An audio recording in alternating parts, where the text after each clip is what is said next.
Hello friends, modern history के अगले lecture में बात करते हुए हम लोग चलिए स्टार्ट करते हैं। अगस्त प्रस्ताव के ऊपर हम लोग बात कर चुके हैं और अगस्त प्रस्ताव के ऊपर अब अच्छे से डिस्क्रिप्शन के साथ हम लोग पढ़ेंगे। चैनल को लाइक, सब्सक्राइब, शेयर कर लीजिएगा।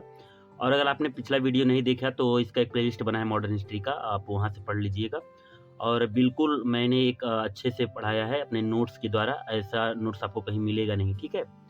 तो ये कई कोचिंगों का नोट्स है, मिला के बनाया गया है और अपने भी मेहनत करके मैंने बनाया है। तो चैनल को लाइक, सब्सक्राइब, शेयर कर लीजिएगा। इस चैनल पे आपको हर चीज़ उपलब्ध हो जाएंगी, ठीक है। तो चलिए स्टार्ट करते हैं। अगस्त प्रस्ताव 8 अगस्त 1940 को हुआ था। 1939 में जो है द्वितीय विश्व युद्ध प्रारंभ हुआ, जिसके ब्रिटिश हुकूमत ने भारत को भी शामिल किया, किंतु भारतीयों ने इसका विरोध किया और 1939 में कांग्रेस की 8 प्रांतों की सरकार ने एक साथ त्यागपत्र दे दिया। उधर द्वितीय विश्व युद्ध में ब्रिटेन की स्थिति नाजुक हो रही थी, इसलिए भारतीयों के सहयोग के लिए 8 अगस्त 1940 को अगस्त प्रस्ताव पारित किया गया, जिसके अंतर्गत भारतीयों को कुछ रियासत प्रदान करने के लिए किया गया, जिससे द्वितीय विश्व युद्ध में भारतीयों का सहयोग प्राप्त हो सके। अब इस अगस्त प्रस्ताव की शर्तें क्या थीं? ब्रिटिश हुकूमत का उद्देश्य भारत में औपनिवेशिक साम्राज्य की स्थापना करना था।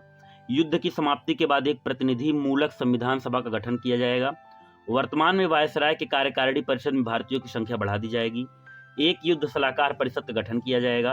भारत का शासन किसी ऐसे वर्ग समुदाय को नहीं सौंपा जाएगा जिसका विरोध भारत का कोई प्रभावशाली या शक्तिशाली वर्ग कर रहा हो, ठीक है। अगस्त प्रस्ताव के प्रावधानों को मुस्लिम लीग तथा कांग्रेस ने दोनों ने अस्वीकार कर दिया। जवाहरलाल नेहरू ने कहा और इसकी तुलना दरवाजे में जंग लगी कील से की, जबकि मुस्लिम लीग ने इसलिए स्वीकार कर दिया क्योंकि इसमें उनके पाकिस्तान की मांग को स्वीकार नहीं किया गया था। व्यक्तिगत सत्याग्रह की बात करते हैं तो 17 अक्टूबर 1940 को हुआ।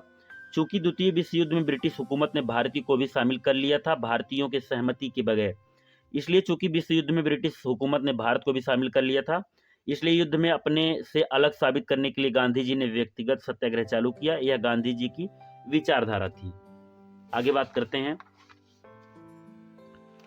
अब इसमें देखिए कि व्यक्तिगत सत्याग्रह के अंतर्गत एक सत्याग्रही का चुनाव किया जाना था, जो कि एक निश्चित स्थान से अपनी यात्रा प्रारंभ करके निर्धारित लक्ष्य तक पहुंचेगा। यदि वह पहुंच जाता है तो तिरंगा झंडा फहराएगा। व्यक्तिगत सत्याग्रह का प्रारंभ 17 अक्टूबर 1940 को हुआ और पहले सत्याग्रह के रूप में आचार्य विनोबा भावे को चुना गया।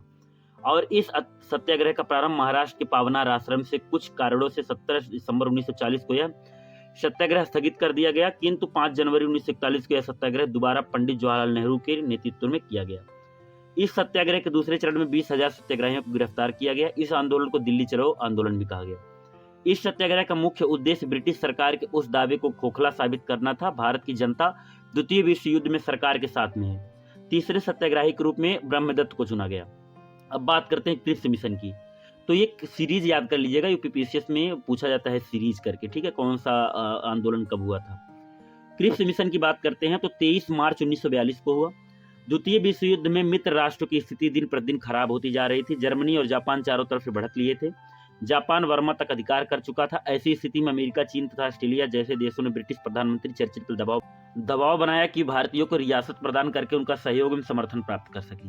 इसी कारण 23 मार्च 1942 को क्रिप्स मिशन भारत आया और यहाँ विभिन्न नेताओं से विचार विमर्श करने के बाद 30 मार्च 1942 को अपनी योजना प्रस्तुत की। इसके प्रावधान क्या क्या थे? युद्ध के बाद एक ऐसी भारतीय संगठन किया जाएगा जिसे पूर्ण उपनिवेश का दर्जा प्राप्त हो और उसे राष्ट्रकुल से अलग होने का अधिकार प्राप्त होगा। युद्ध के बाद एक संविधान निर्मात्री सभा का गठन किया जाएगा, जिसके ब्रिटिश प्रांतों से चुने हुए सदस्य तथा देशी रियासतों के प्रतिनिधि शामिल होंगे। तीसरा था, संविधान सभा के द्वारा बनाया गया संविधान 2 शर्तों पर लागू किया जाएगा। संविधान सभा के संदर्भ में जो सहमत नहीं होंगे वे स्वीकार कर सकते हैं और पहले जो रह सकते हैं या पूर्णतः स्वतंत्र रह सकते हैं। भारतीय संविधान सभा तथा ब्रिटिश संविधान के मध्य अल्पसंख्यकों को लेकर समझौता होगा और नए भारतीय संविधान का निर्माण होने तक भारत के सभा का उत्तर दक्षिण ब्रिटिश सरकार पर होगा, ठीक है। अब क्रिप्स योजना के प्रावधान जो है अगस्त प्रस्ताव की अपेक्षा 2 मामले बेहतर थे। भारत को स्वेच्छा से राष्ट्रमंडल से अलग होने का अधिकार था और भारतीयों के द्वारा संविधान निर्माण किया जाएगा वह अधिकतर प्राप्त था। क्रिप्स मिशन के प्रावधानों को क्रिप्स मिशन और मुस्लिम लीग दोनों ने अस्वीकार कर दिया। कांग्रेस का मानना था कि यह केवल भविष्य के आश्वासन से संतुष्ट नहीं हो सकती, बल्कि उसे वास्तविक रूप से स्वतंत्र प्राप्त होनी चाहिए। कांग्रेस का यह भी आरोप था कि खास तौर पर गांधी जी ने कहा था कि यह पाकिस्तान बनाने के लिए मुस्लिम लीग को निमंत्रण है। इसलिए गांधी जी ने क्रिप्स मिशन के प्रस्ताव को दिवालिया होने वाले बैंक का उत्तर यानी उत्तर दिनांक पोस्ट डेटेड चेक कहा। पंडित जवाहरलाल नेहरू ने किस प्रावधानों को डूबते हुए बैंक का चेक कहा? मुस्लिम लीग ने इस मिशन के लिए अस्वीकार कर दिया क्योंकि जो है पाकिस्तान ने बांग को स्वीकार नहीं किया था तथा मुसलमानों के पृथक निर्वाचन के अधिकार को स्वीकार नहीं किया गया था। अब बात करते हैं भारत छोड़ो आंदोलन। अगस्त जो है क्रांति भी कहा जाता है इसको, और यूसुफ मेहर अली ने लिखा था, और साइमन कमीशन गो बैक का नारा भी लिखा था, ठीक है। और 14 जुलाई 1942 को वर्धा सम्मेलन यानी गांधी जी ने कहा था कि मैं बालू से कांग्रेस से भी बड़ा संगठन खड़ा कर दूंगा। 8 अगस्त 1942 को मुंबई के ग्वालियर एक मैदान में अब्दुल कलाम आजाद ने अध्यक्षता किया था। भारत छोड़ो आंदोलन और करो या मरो नारा दिया था इसी में, ठीक है। 70 मिनट का आंदोलन था। 9 अगस्त 1942 को स्टार्ट हुआ था, और पट्टाभी सीतारामैया वास्तव में उस दिन गांधी जी ने कहा कि वास्तव में गांधी उस दिन अवतार एवं पैगंबर शक्ति से प्रेरित होकर भाषण दे रहे थे। जयप्रकाश नारायण बिहार के हजारीबाग सेंट्रल जेल में रखा गया था इनको, और कांग्रेस के सभी नेताओं को गिरफ्तार कर लिया गया ऑपरेशन जीरो आवर्स के तहत, इसलिए बिना लीडर के आंदोलन हिंसात्मक हो गई।